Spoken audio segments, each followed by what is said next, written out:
Shabbat Shalom, my friends. Another week is coming to an end, and it's a joy to get to join together with you virtually through these videos and just share a brief reflection on this week's Parshiot, the final Parshiot of the book of Vayikra, of the book of Leviticus, Behar and Behukotay. And whenever we find ourselves at the end of a book, getting ready to finish Leviticus and begin the book of Bamidbar, the book of Numbers, it's a good time to pause and to think about where we've been and where we're going.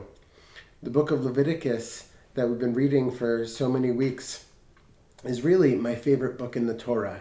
I'm honored. I'm a student of my beloved teacher, Rabbi Nehemiah Polin, who taught me that Vayikra is a book of intimacy, is a book of giving gifts to God, is a book of loving relationship with God. It's a book of filling sacred space. It's really where the core of our relationship between Am Yisrael, Bnei Yisrael, between we, the people and children of Israel, and God form our relationship.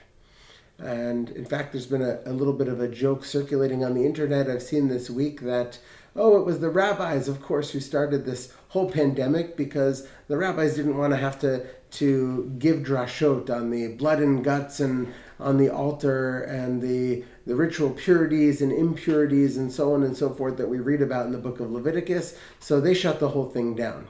Well, if I was going to be picking a book to shut down, it might actually be the book of Bamidbar. Because in Bamidbar, we find ourselves in the wilderness. We find ourselves not really knowing what to do next. And though we still, thank God, have that connectedness of serving God in the Mishkan, we have to see that the honeymoon is over and we now have to put our relationship to the test.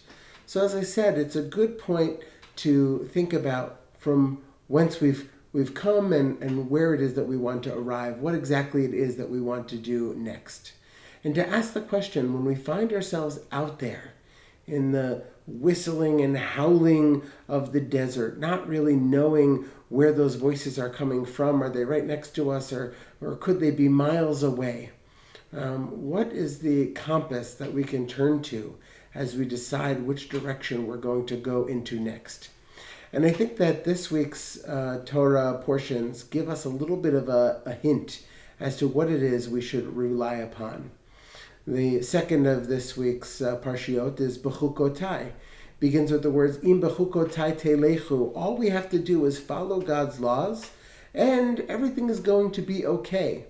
The problem is that those chukim are those laws that we follow and we don't really necessarily know why.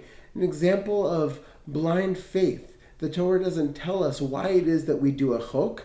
It doesn't tell us what the reward is going to be or what the reason is going to be. It just tells us that it's something that we simply have to do.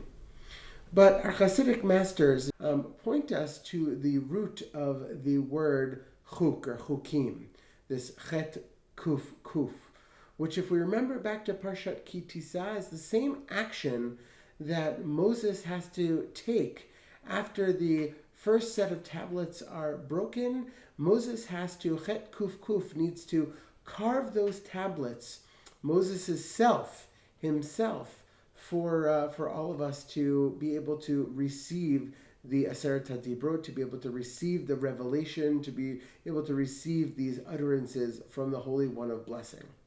So Im Behukotay telechu reminds us of that act of carving. And our Hasidic masters teach us that what is it that is carved upon? What does it mean, as we say in the Shema every day, that the words of Torah should be on our hearts? Well, it means that that's what we have done. We have carved the words of Torah upon our hearts. They are there for us. They are within us, for us to reflect upon, for us to build our relationship with Hashem upon, even when we're outside of the Mishkan. Everywhere we go, we have this divinity inside calling out to this divinity outside. And so as we head into the wilderness, I want to draw our attention to our hearts. I want to draw our attention inward, to that sense within each and every one of us of knowing what is right, of knowing what steps we're supposed to take next, that gut check, that sense that if it feels wrong, it probably is a little wrong, and maybe we shouldn't be doing it. And I think that's relevant to where we find ourselves in the world today.